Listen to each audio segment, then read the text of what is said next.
Greetings in the name of the Lord. This course, Luke Acts, A Journey into Divine Reality, is taught, assisted by Gabriela Tijerina, and I am happy to assist your learning for this content. Lesson 8, Luke's conditional sentences, and is the second part. The lesson will have only 2 sections. Yay!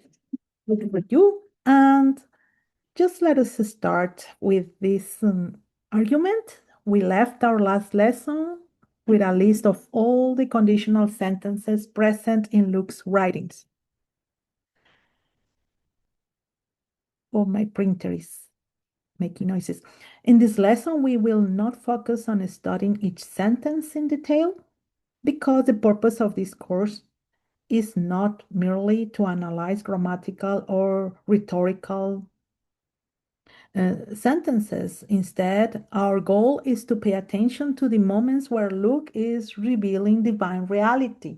So the conditional sentences are helping us, but the real goal is to find those gems in the literature. Conditional sentences are particularly interesting because they highlight the reasoning required to acknowledge and engage with that reality. In this lesson, we will examine 3 examples of interpretative narrative focusing on the cumulative argument that Luke appears to build through several conditional sentences, showing how they seem to work together to guide the reader's understanding to divine reality. So let us continue our journey. And from now on, you can continue self-studying if you want, just with the slides that I present, or just join me in this very brief explanation of the examples. Okay, example number 1. We have to be reminding ourselves that we are reading from the the NIV version, and that we are going to try to build a progressive idea or the cumulative logic here. Okay, yes. So, and we also have to remind ourselves that for this example, this example, we are not going to follow the previous pattern that we use. We are going to just to try to find the distinctive theological pattern in these passages. In particular, how human response mirrors divine generosity. Luke's conditional sentences are not just grammatical structure. We are naming them like narrative sensors that highlight where divine reality is revealed and how human response is embodied. So throughout careful reading of this text, we are assuming, isn't it, that we have read the gospel several times by this moment. So I am just going to assume that we understand the flow of thought in Luke. And let us begin then with the divine generosity reveal. And then we first have Luke 4:26-27. This is an implied condition.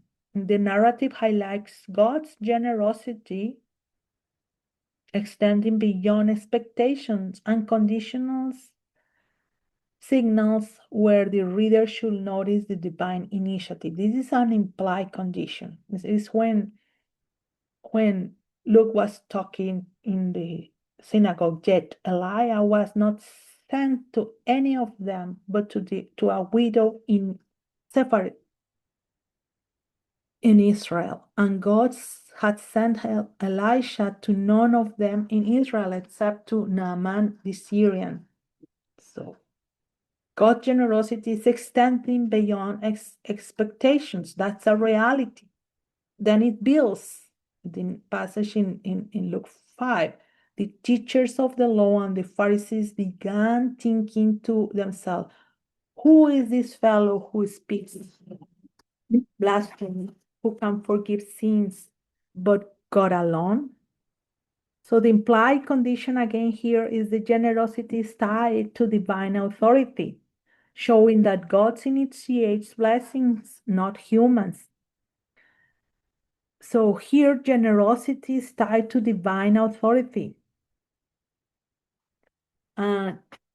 Because yes, God gives beyond expectation, but under the realms of his own authority. Humans have nothing to do here yet.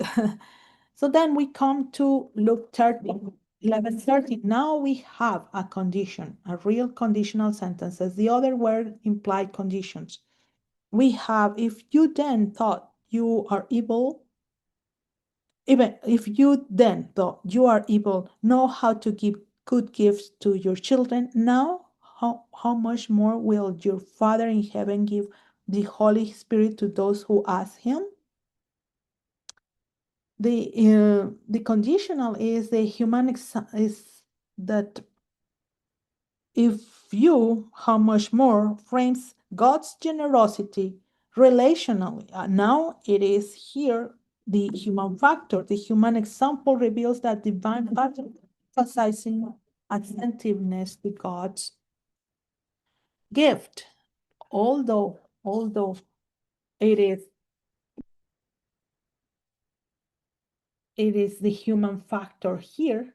The human factor is just to acknowledge the reality that God is better, God's generosity is better than the human generosity. So we see here, first, just to frame the reality of divine generosity. Now we move towards the receptivity of that.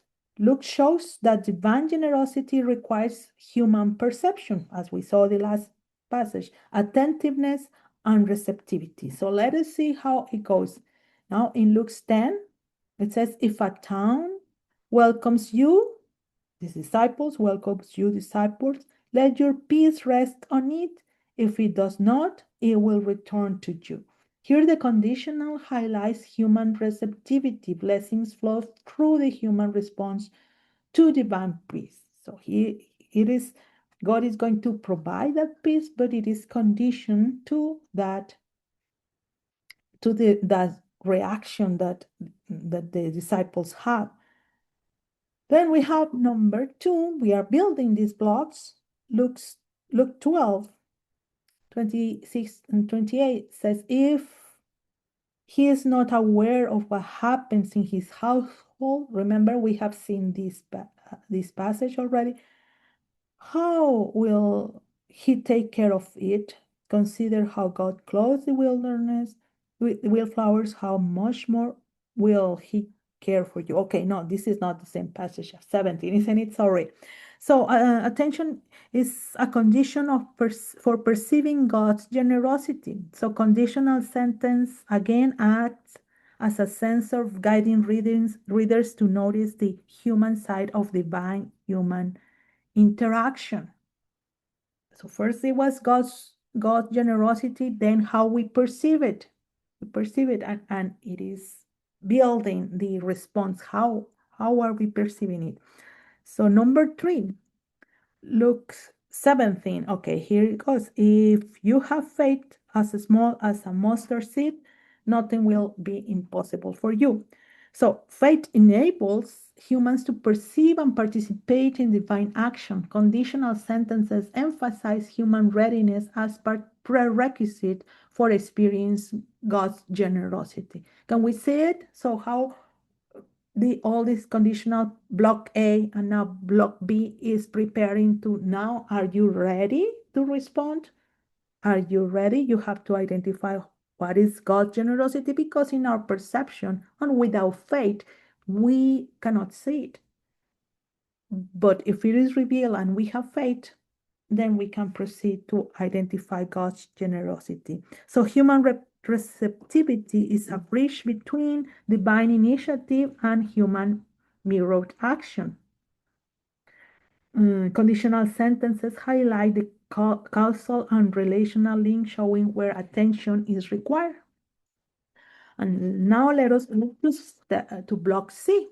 Human action mirrors divine generosity. Once humans perceive divine generosity, Luke shows that human response mirrors God's initiative, creating a relational symmetry. And for this, we have Luke 6, 30, 32. Of course, we went back. And the narrative, we are coming up and back, up and back. It says, if you love those who love you, what credit is that to you? Even sinners love those who love them. So the conditional teaches that human generosity should reflect God's generosity, not just mimic human reciprocity. And we continue in Luke 19:9. If I have cheated anybody out of anything, I will pay back 4 times the amount. So it was Zacchaeus' response. His response mirrors divine generosity. He acts out of recognition of God's initiative, and the conditional frames his accountability. Conditionals mark relational dependency. Humans respond meaningful because God has first acted. This creates the dynamic mirror of God gives, humans response, and their actions reflect divine character. Let us go now to the block D, the cumulative outcome, blessing, insight, and accountability. Luke shows the fruit of this relational interplay, conditional on perception and response. And for this, we have Luke 11. If the people of Nineveh repented at the preaching of Jonah, then something greater than Jonah is here. So the receptivity and action led to insight and blessing. So that was Jesus was asking from them. And Luke 18, if even an unjust judge will grant justice to a persistent widow, how much more will your Father grant justice to those who cry out to him day and night? So persistence in human actions mirrors divine generosity and leads to cumulative reward. And Luke 22:42, Father, if you are willing, take this cup from me, yet not my will, but yours be done. Obedience and alignment with God's plan is the cumulative in participation in God's redemptive work. Conditional sentences show the relational logic linking perception, response, and ultimate blessing. And for that, then we can see this chart.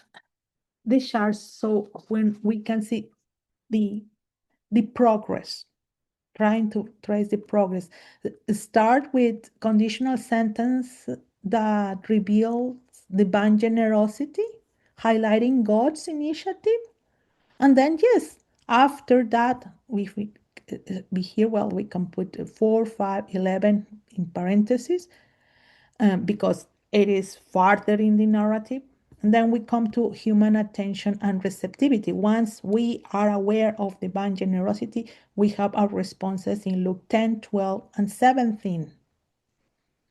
And that what marks human readiness to perceive divine action. Which action? The divine generosity. And then as we perceive it, then we can mirror that generosity. And that's why here I put Luke 6:32 in parentheses because it's going back in the narrative. But if we just leave, if we just leave 19:8, it will be just a climax, because this is so important. It is the kind of the heart of the gospel when Jesus said, I didn't come to, I came to save the lost. And it was Zacchaeus responding, mirroring the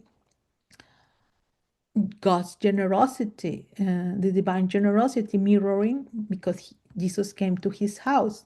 So shows relational reciprocity, human response reflects God's generosity. And then we continue building. I put this Luke 11 and 18 in parentheses because it will be go back. We will have to check if we can, an affirmation or if we can leave them out, and because we come to this cumulative outcome in Luke 22:42, but it is Jesus himself praying in the Garden of Gethsemane, and then how is demonstrating the blessing of God, God's generosity, the insight that he as human has to respond, and now the accountability for relational interplay when he said, but not my will, um, uh, not my will, but yours be done. So he closes with that, Luke closes with that conditional sentences, the circle that we were trying to show about the reality that we could not grasp if Luke were not telling us about it and helping us through conditional sentences. That's the point. With that, I just conclude this very small section because it was just about presenting an example.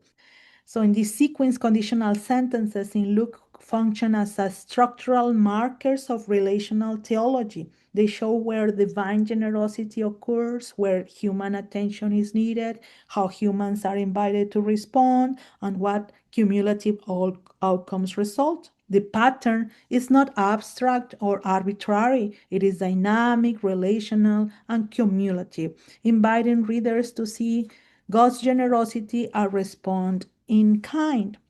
Luke's conditional as are narrative sensors, as I keep repeating, guiding the reader through a theological reasoning process, noticing revelation, attending to it, acting in alignment, and experiencing the consequences.